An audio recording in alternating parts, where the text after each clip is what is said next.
Muy buenas a todos chicos y bienvenidos una vez más a Hellcarp TCG, tu canal de Pokémon favorito en español.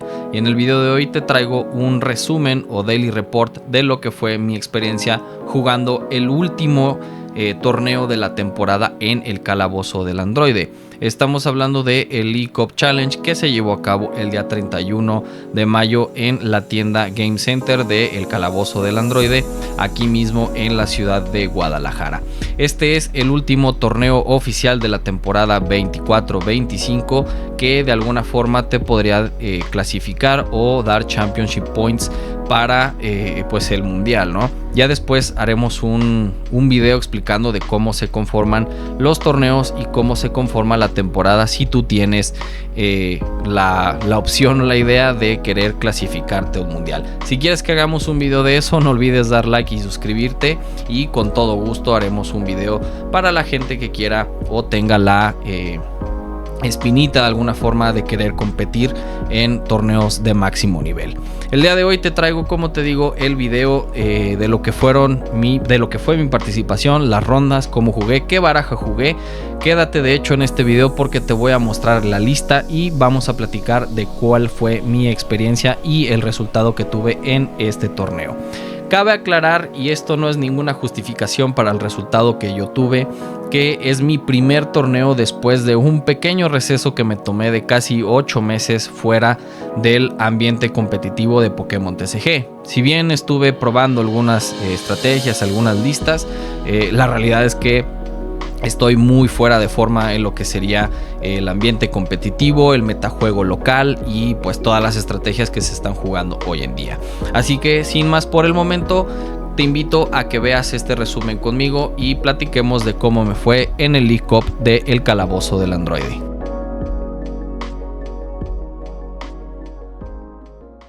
Muy bien, pasando a lo que sería o platicando lo que fue mi experiencia como tal en este League Cup, hay que poner algunas cosas o aclarar algunas cosas para más o menos tener el contexto completo de lo que fue este torneo. Y es que los League Cups son de alguna forma un nivel un poco más competitivo de lo que podrías encontrarte tú en una liga local o en un challenge de alguna de las tiendas a las que tú vayas a participar. Los League Cups generalmente se juegan por standing y después hay un corte a top 8. Esto quiere decir que en el ranking general de la cantidad de jugadores que hayan asistido a ese torneo, los 8 mejores rankeados del primero al 8 son los que pasarán a este corte. Generalmente se juegan a rondas suizas al mejor de 1 y posteriormente el corte al top 8 se juega al mejor de 3. Así que esto nada más para más o menos ver o entender todo lo que vamos a platicar a continuación. En resumen, fuimos un total de 25 jugadores en la sección o la categoría de Masters, que son pues aquellos jugadores de más de 18 años, y me parece que fueron un par de seniors y también un par de juniors, a los cuales desde aquí les mando mi felicitación a los que participaron y también a los que ganaron.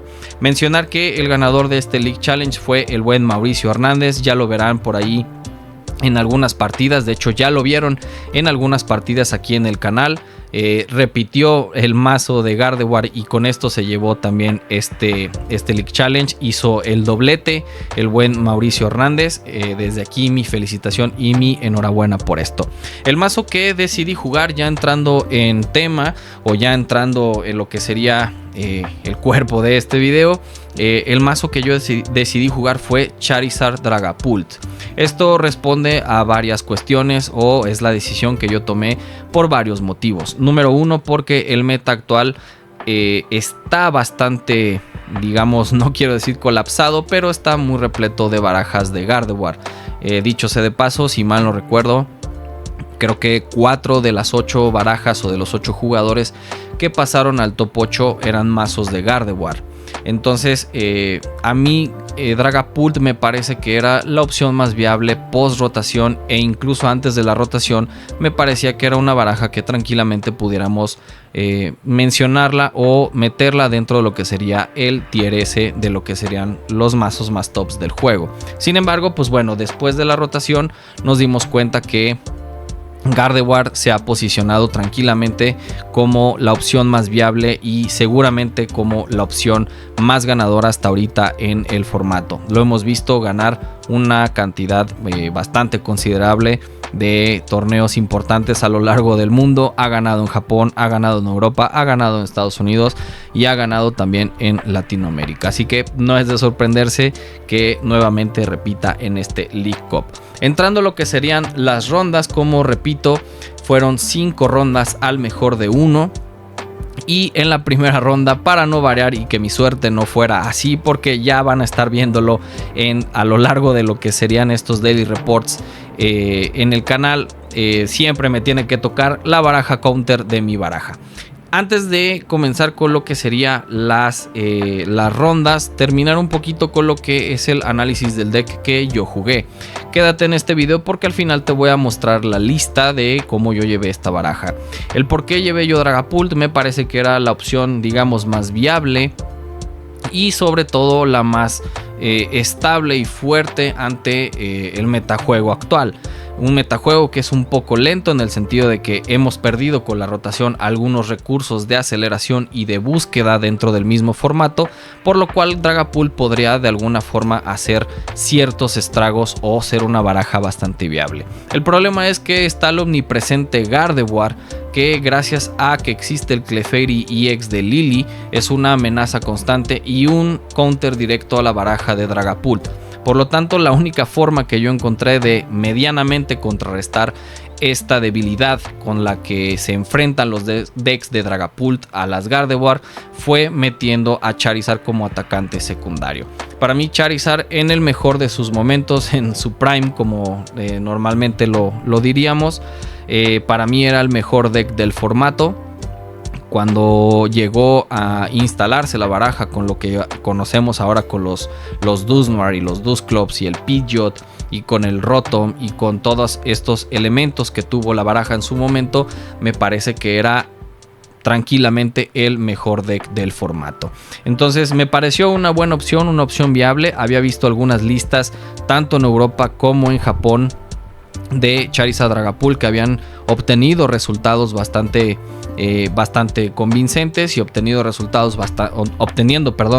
bastante buenos. De hecho, la lista que saqué, si mal no recuerdo, medio la tuve que adaptar al metajuego local porque había algunas cartas dentro de esa lista que no me terminaron por convencer, pero precisamente la lista que yo terminé utilizando fue una adaptación de una lista que terminó en 6º lugar en un torneo importante de Japón. Lo que nosotros conoceríamos como regionales más o menos es el equivalente del torneo que esta baraja quedó en 6º lugar. Así que básicamente esa fue la baraja que yo utilicé respondiendo a necesidades del meta, que hay un montón de Gardevoirs y prácticamente una baraja, por lo menos antes de la rotación, una baraja de Gardevoir ante una Charizard generalmente tenía un win rate poco favorecedor, pero ahora la verdad es que las cosas han cambiado bastante en favor a las Gardevoir. Así que principalmente contrarrestar un poco el meta, la seguridad de alguna forma que te da un deck como Dragapult, que te puedes llevar varios premios en un solo turno. Y pues bueno, que la verdad me sentía bastante cómodo jugando con esta lista. Vamos ahora sí a pasar a lo que serían las rondas. Y es que, como les comentaba antes de este pequeño lapsus ahí para mezclando ideas, mi suerte en algunos torneos generalmente no suele sonreírme tanto como yo esperaría. Y es que en la primera ronda me tocó precisamente contra el ganador del League Cup pasado, que fue Mauricio Hernández con su baraja de Gardevoir. Los primeros turnos de esa primera ronda, no quiero decir que los robos estuvieron mal. De hecho, si mal no recuerdo, empecé yo. Y empecé bastante bien con un par de supporters en mano y varias cartas de evolución, pero hubo algunas cartas en específico que necesitaba para ese match, sobre todo en el tema de la velocidad que necesitaba en ese momento. Una de ellas era el disco evolutivo para poder de alguna forma en mi segundo turno ya poder tener la posibilidad de evolucionar a los Dracloaks o de tener evolucionado de ya al Charizard. Esto lamentablemente no pasó. De hecho, la ronda 1 la terminé perdiendo contra Mauricio Hernández. Traté hasta lo humanamente posible de poder ir llevando poco a poco la partida. Sin embargo, una vez que la Gardevoir está montada con uno o varios Munkidorys, es muy complicado poder llevarte premios o poder hacer turnos de varios premios con el ataque de Dragapult. Los turnos, o más bien los contadores que tú turno tras turno vayas poniendo con el Dragapult, serán de alguna forma contrarrestados por la habilidad Munkidori. Para mi buena suerte en esa partida, el Clefairy EX de Lily, que lleva las barajas de Gardevoir, que es utilizado normalmente como una herramienta en contra de la baraja de Gardevoir, perdón, de Dragapult, se le premió a Mauricio. Entonces los primeros turnos tuve la posibilidad de poder más o menos inclinar la balanza de la partida un poco a mi favor. Sin embargo, esto de ir, que él tenga la posibilidad, una baraja de Gardevoir tenga la posibilidad de ir a 2 turnos y tú tengas a 2 premios cada turno, y tú tengas la desventaja de ir únicamente a un premio cada turno, la verdad es que te retrasa bastante. Así que pues bueno, la primera ronda la perdí en contra de Mauricio Hernández. La segunda ronda me tocó contra una baraja que también ya la vieron aquí en el canal, que es de Salvador Rosas, la baraja de Joltik Box. Esta como tal siempre la he considerado uno de los match más complicados en todo el metajuego por la aceleración que tiene el Joltik en combinación con el Ferropalmas. ¿Cuál es el problema? Que esta baraja es prácticamente anti-budeo, es decir, no importa que tú le tires budeo en el primer turno o que logres hacer budeo en el primer turno, va a ser bastante sencillo para una baraja de Joltik poderte poner un Joltik delante y empezar a cargar a tus Ferropalmas. Si no logras sacar de manera rápida las evoluciones necesarias, sobre todo los caramelos raros para evolucionar a los Charizard y a los Dragapult, es muy probable que en el segundo o tercer turno de tu rival, si ya tiene cargado al Ferropalmas, este se pueda llevar 2 premios cada ataque, porque básicamente no hay nada que sobreviva en las barajas de evoluciones hoy en día ante un ataque de Ferropalmas. Ni Charizard, ni Dragapult, ni Gardevoir, y no sé qué otra baraja hoy en día haya en el formato de evoluciones que esté siendo meta, pero es muy complicado, y prácticamente fue lo que pasó. En el momento en el que yo pude de alguna manera contrarrestar o empezar a inclinar la balanza de la partida a mi favor, me doy cuenta que mis sellos reinicio están premiados, ¿no? La idea en un momento permeable dentro de la partida, hubo un turno en específico en el que pensaba que él podría tener ya el Bosorder en la mano, porque tenía ya cargado completamente un Ferropalmas y podía darle knockout a alguno de los Dragapults o de los Charizard que yo tenía ya dañado. Pero lamentablemente en el momento en el que decido jugar mi Arven para buscar los sellos reinicio, los sellos injusto, estos estaban en premios, y pues bueno, eso al final terminó por sentenciar la partida. Entonces hasta la ronda 2 voy 0-2. Ya la verdad es que para este momento había dejado de lado la posibilidad de entrar al top 8. Como les comenté en un principio, fue un torneo de 5 rondas. Por lo tanto, para de alguna manera asegurar que pases al top 8, mínimo tienes que tener 4 victorias aseguradas, o por lo menos 3 victorias y un empate. En este punto yo ya estaba bastante, no de capa caída, la verdad es que sí esperaba de hecho un resultado peor. Pero pues bueno, sinceramente iba muchísimo más por revivir la experiencia de lo que era jugar un League Cup, que por tratar de buscar la entrada al top 8. En la ronda 3 me topé contra un chico, no recuerdo su nombre. Si estás viendo este video, te mando un saludo, pero no recuerdo su nombre, que estaba jugando una baraja que no es mala per se, pero tampoco no es la baraja más meta del mundo, y estaba jugando Waking Wake, que es la versión del pasado de Suicune.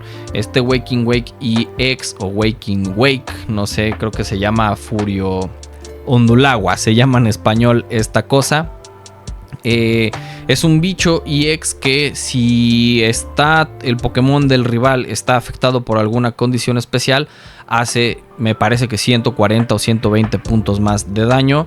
Y además tiene la habilidad de que los ataques que realice el propio Ondulagua no son afectados por efectos ni habilidades del Pokémon rival. Lo llevaba con una combinación de Baxcalibur y también de Furioseta para lograr este combo de las condiciones, que en este caso era veneno. Y hubo un momento en el que sí pensé que a lo mejor la partida se me podía ir de la mano, porque si mal no recuerdo, con un Dragapult me quedé sin energías para poder atacar, y pues él todos los turnos con el veneno y con los ataques que me estaba haciendo de 280 todos los turnos, más aparte en combinación con, me parece que es la Gravity Mountain, que te baja 30 puntos de salud a los Pokémon Stage 2. Sí hubo un momento en el que me puso en aprietos. Afortunadamente para mí, creo que la partida salió bastante bien, y hubo un momento en el que los Charizards fueron los que empezaron a llevarse todos los premios turnos tras turno. Así que la tercera ronda la gané en contra de Ondulagua. Para la cuarta ronda, como llevaba un récord, digamos, negativo de una ganada y 2 perdidas, me toca un emparejamiento contra un chico de la división senior que estaba también jugando Dragapult. Sin embargo, él estaba jugando la versión con los fantasmas, con el Dusknoir, con el Dusclops y todo esto. Lamentablemente para mi oponente, el cual, si mal no recuerdo, ganó la tirada del dado, briqueó los primeros 2 o 3 turnos, si mal no recuerdo, robos bastante pobres por parte de mi rival, que no lleva una baraja mala. Yo de hecho me estaba planteando la posibilidad de llevar la versión con los Dusclops, con los Dusknoir.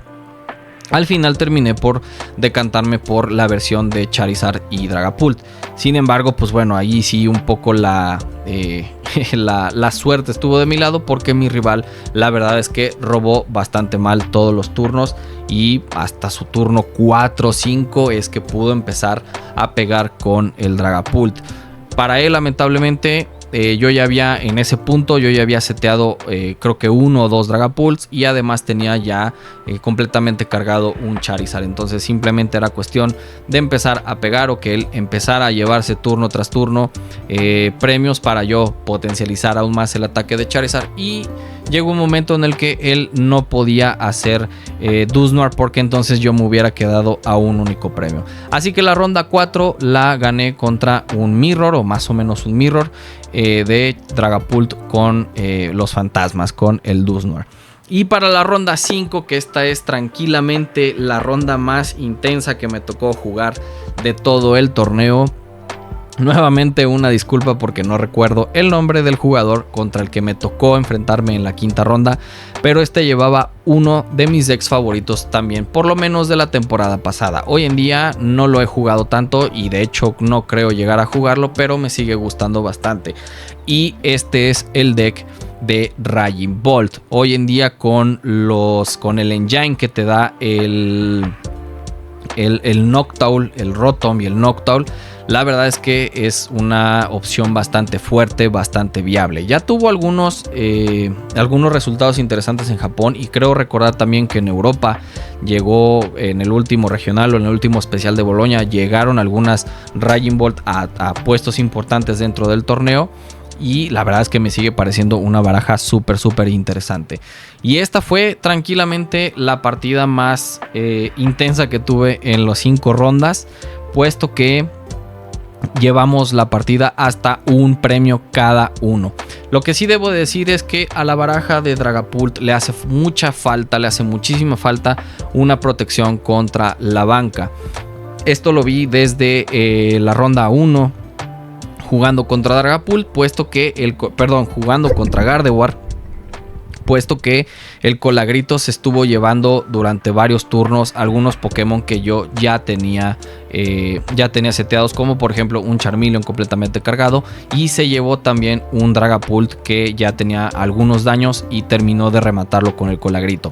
Asimismo, la baraja de Raging Bolt lleva hoy en día el Raging Bolt de un premio, que pues estará pegando todos los turnos mínimo de 90, es decir, las dos energías que tú le pongas con la profesora Sada más la energía de mano, o si ya le tienes una energía cargada un turno anterior, pues bueno, simplemente es empezar a bufarlo un poco más o empezar a cargarlo de más para llegar a daños, ¿no? Pero la realidad es esta, ¿no? Creo que a la baraja le hace muchísima falta una protección a la banca. Gracias a Dios que ya viene el shaming de Destiny Rivals. Cabe aclarar que para este torneo aún no son legales las cartas de Destiny Rivals, pero pues bueno, esa va a ser la única protección a la banca que vayamos a tener de ahora en adelante. No hay muchas barajas que estén haciendo ataque a la banca. Se me vienen a la mente únicamente 2 o 3 barajas exclusivamente en este formato, pero viene también el Grimslar de Marnie, del cual seguramente traigamos un video aquí al canal, y ese también empieza a pegar a la banca. Entonces habrá que ver de qué manera ese shaming se puede integrar. Regresando a lo que fue la ronda, insisto, esta fue la más complicada, la más intensa y en la que realmente sudé. Al final lo que me terminó por salvar la partida, porque mi rival la verdad es que empezó algo lento. Tuve la oportunidad de hacer budeo de turno 1 desde mi turno 1, es decir, yo empecé en segundo lugar y tuve la oportunidad de empezar a retrasarlo todos los turnos, sobre todo en el tema de la búsqueda de energías, que digamos es uno de los factores más importantes de lo que depende la baraja de Raging Bolt para empezar sus combos, ¿no? Y sobre todo empezar a generar lo que sería valor en la pila de descarte para jugar las profesoras hadas. Al final de la partida lo que me terminó por salvar fue una Yono que le hice a mi rival a 2 cartas y yo a 3 cartas. Afortunadamente tenía un par de Dracloaks seteados en banca y un Fezandipiti para yo más o menos mejorarme la mano, y esto lo hice porque sabía que mi rival tenía en la mano el Prime Catcher que le iba a dar la victoria. El Prime Catcher se lo había buscado anteriormente con un Noctowl que había bajado desde la mano. Entonces fue la única opción viable que vi en ese momento, tratar de hacerle una Yono y regresarle el Prime Catcher o ponérselo hasta el fondo de la baraja, y al final pues resultó. Esa partida la grabé junto con, me parece, la tercera ronda y también la primera ronda, así que seguramente lo vamos a estar viendo aquí en el canal para que vean a lo que me refiero, pero esa partida en verdad no tiene ninguna pérdida. Al final terminé con un récord de 3-2, hubo por ahí un pequeño destello de esperanza para poder entrar al top, puesto que había muchos empates entre los primeros lugares del top, es decir, del 1 al 4 había algunos jugadores con 10 puntos, por lo tanto sí o sí había la posibilidad de poder más o menos alcanzar el 8º lugar, y no estaba tan equivocado. El 8º lugar quedó 0.50% del ranking de win rate arriba de lo que quedé yo en el standing. Yo quedé en lugar 10 con 50.1, una cosa así, y la persona que quedó en 8º lugar quedó con 50.2. O sea, esta situación de los rankings y de los porcentajes, la verdad es que nunca las he entendido muy bien, pero ese factor me quedé por 0.50 fuera del top. Si a lo mejor hubiera ganado o empatado alguna de las rondas anteriores y me hubiera ido con 10 puntos, es muy probable que hubiera entrado al top. Sin embargo, no me siento nada, más bien me siento satisfecho con el resultado. Un 3-2 después de varios meses de no haber estado compitiendo de forma, digamos, frecuente, y muchísimo menos a niveles como tal competitivos. La verdad es que me enfrenté contra decks bastante complicados, como precisamente la Gardevoir, como precisamente la Joltik Box, y tal vez el match más complicado fue contra Raging Bolt. Pero pues bueno, me quedo con un muy buen sabor de boca de que me quedé a muy poquito de haber entrado al top. Así que desde aquí mi enhorabuena a Mauricio Hernández por haber ganado el torneo. Y pues bueno, la verdad es que me divertí mucho. Habrá que esperar hasta después del mundial para que regrese la temporada competitiva 25-26 buscando clasificarnos al mundial. A lo mejor se me da y podemos clasificarnos, o a lo mejor no lo sé. Déjame aquí abajo en los comentarios si crees que vayamos a competir esta temporada por ir al mundial, o si también quieres un video explicando cómo nos podemos clasificar al mundial jugando desde México o Latinoamérica. Así que chicos, en este momento los dejo con lo que sería la decklist. Les voy a enseñar cuál es la lista que yo llevé, cuáles son las cartas que componen la baraja y por qué es que la jugué de esta forma. Así que vamos hacia el decklist.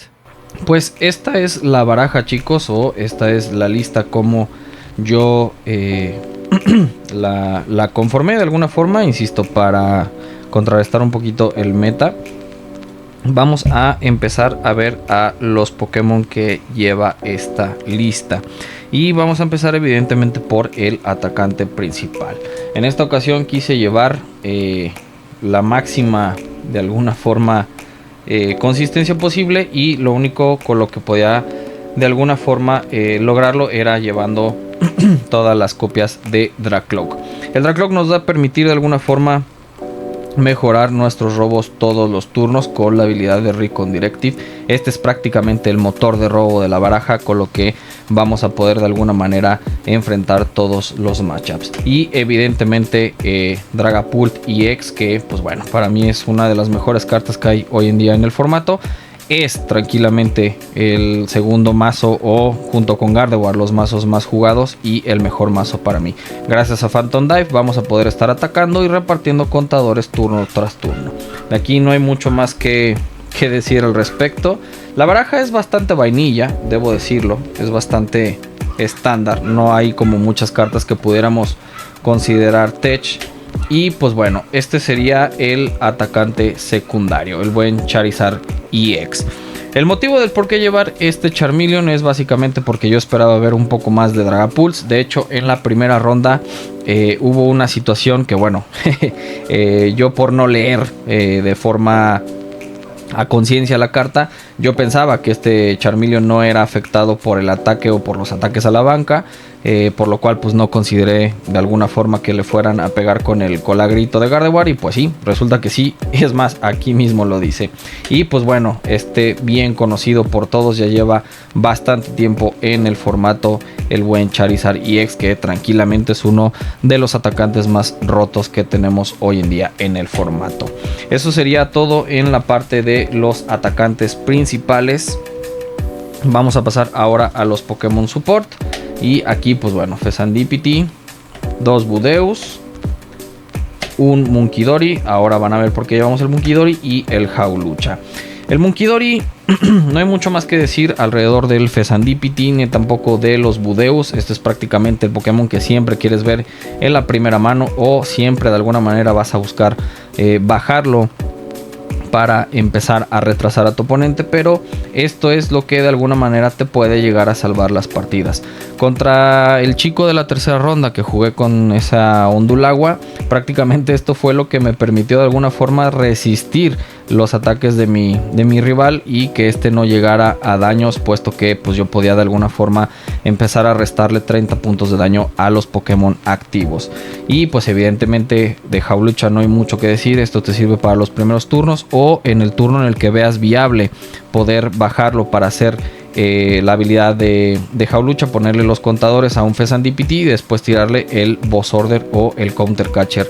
O incluso los primeros turnos, si tienes la posibilidad de evolucionar a los Dragapults y ya empezar a repartir contadores, esto básicamente te hace la partida. La mayoría de los Pokémon hoy en día básicos que se utilizan en líneas evolutivas, los que se llevan o suelen llevarse son de 70 puntos de salud, entonces esto ya te permite empezar a adelantarte en los premios. Del resto no hay mucho más que decir. Como digo, todo el mundo conoce el poder que tiene Fezandipiti y todo el mundo conoce el poder de Budeu, que está haciendo bastantes estragos. Como digo, la baraja es bastante vainilla, bastante straight, va a lo que va básicamente. Llevamos 4 Arven, 2 Yonos, 2 Boss Order y estos que prácticamente puedo definir como los MVPs de varias de las partidas. La expedición de Brock y el Sinio son básicamente tus herramientas anti-Budeu al no poder jugar un caramelo raro o al no poder jugar una ultra bola o alguna otra herramienta para búsqueda. El Sinio te va a buscar 2 evoluciones cualquiera y esto te va a poder buscar incluso el Fezandipiti si utilizamos la primera opción, que es de buscar hasta 2 Pokémon básico. No tiene restricción de puntos de salud y no tiene restricción de tipo de carta, es decir, puedes buscar un básico, puedes buscar un EX o puedes buscar cualquier otro tipo, cualquier otro Pokémon, siempre y cuando pues este sea básico o una evolución si acaso te llegara a hacer falta. Estos básicamente fueron los MVPs en la mayoría de las partidas que me permitieron contrarrestar un poco al Budew del rival. Y el Boss Order, pues bueno, aquí todo el mundo conoce esta cosa, pero cabe aclarar que fue la carta que me dio el win en la última partida contra Raging Bolt, previo a, más bien posterior a haber hecho una Iono. Así que como digo, una baraja bastante straight. Había visto algunas listas que en vez de llevar las 3 copias de Iono llevaban únicamente 2 y también 2 copias de Professor Research. Yo la verdad es que con el poder de robo que te dan los Dracloaks y también el Fezandipiti, y que básicamente no estás a robar a lo loco con esta baraja, preferí cortar las profesoras Research y básicamente enfocarme en una línea de supporters que me permitieran buscar los recursos que necesitaba turno tras turno. Pasando ahora con el tema de los ítems, aquí de nuevo vamos a saco, tal cual, como dijeran nuestros amigos españoles. Vamos a jugar 4 copias de Body Puffin, 3 copias de Ultra Ball, 2 Counter Catcher. Vamos también con 2 Super Cañas, 2 Caramelos Raros, una Nido Ball, un sello injusto, que con esta carta en particular tuve un pequeño coaching de parte de Miguel Ruiz. Muchísimas gracias desde aquí al buen Miguel Ruiz, que bueno, fue el que me dijo que metiera el sello injusto. Yo estaba utilizando el Prime Catcher, me parecen de hecho esta junto a la caja secreta y el cristal, los mejores 6 specs que tenemos en este momento en el formato. Pero bueno, de alguna manera podemos definir que esta lista o esta baraja como tal es más una baraja de tempo que una baraja agro al uso, ¿no? Como para estar buscando todos los turnos un único knockout, cuando puedes ir turno tras turno buscando la posibilidad de varios knockouts. Llevamos una cinta de desafío, la máquina evolutiva, que para mi mala suerte solo la vi una única vez en todas las rondas, y un monopatín que pues básicamente te sirve para pivotar a tus Pokémon. Y como estadios, el Artazón. No llevamos tantas herramientas de búsqueda y seteo, únicamente llevamos los Body Puffin y los Ultra Ball, pero por ejemplo para sacar al Munkidori son bastante necesarios los Pueblo Altamia, o para algún otro Pokémon que te haga falta, por ejemplo terminar de setearte en tu primer turno. Insisto, bastante vainilla, no hay mucho que aclarar al respecto. Hay algunas barajas que llevan el repartir experiencia, por ejemplo, pero ya verán que por el motivo por el cual yo no llevo el repartir experiencia, y básicamente es por esta carta. Llevamos 4 energías luminosas y un total de 5 energías de tipo fuego. La Luminous Energy básicamente es una energía que te da bastante versatilidad en esta lista en particular, porque llevamos el Munkidori. Al llevar de alguna forma energías de tipo psíquico, te limita bastante o te obliga de alguna forma a buscar otros recursos en la baraja, como lo pudiera ser buscar las vasijas para tener las energías que te hagan falta. Ya con esto pues básicamente necesitas únicamente tenerla en la mano, rezar porque te la dé un Fezandipiti, rezar porque te la dé un Dracloak, y pues a partir de ahí empezar a generar valor en mesa. Y bueno, 5 copias de energías básicas. Algunas listas llevan 6, es más, incluso algunas listas sí que llevan un par de copias de energías de tipo psíquico, pero la verdad es que me gustó la versatilidad que le brinda la baraja de esta forma. Las energías fuego las vas a tener aseguradas prácticamente en todas las partidas una vez que logres llegar a evolucionar al Charizard, ya sea de forma manual o con el caramelo raro. Entonces por ese lado la verdad es que me sentí bastante cómodo. Cambios que le pudiera hacer a la baraja, creo que sí metería alguna copia de alguna otra carta de robo, como por ejemplo lo pudiera hacer Squawkabilly. Había visto algunas listas, sobre todo en Japón, que sí que llevaban el Squawkabilly, y me parece medianamente correcto si es que vas primero para tratar de mejorarte la mano. El tema de los supporters, es decir, el tema de llevar Professor Research o alguna otra carta de robo de supporter, no lo veo tampoco mal, pero tampoco no lo veo del todo necesario. Así que pues nada más, chicos, esta fue la lista de la baraja de Dragapult Charizard que yo jugué. Déjame saber en los comentarios qué cambio le hubieras hecho o de qué manera la hubieras jugado tú. La verdad es que yo me sentí bastante cómodo. Claro que se le pueden hacer suficientes cambios o cambios para mejorarlo dentro del meta, pero la verdad es que es una baraja que últimamente, sobre todo en Japón y en Europa, han estado dando bastantes buenos resultados. Así que nada más, chicos, de mi parte sería todo. Suscríbete aquí al canal, déjame aquí abajo en los comentarios cualquier cosa que te haya parecido entretenida de este video y nos vemos en un siguiente deck review y aparte también en un daily report de los torneos que juguemos aquí en el canal. Yo soy Hellcarp TCG, nos vemos en el siguiente video.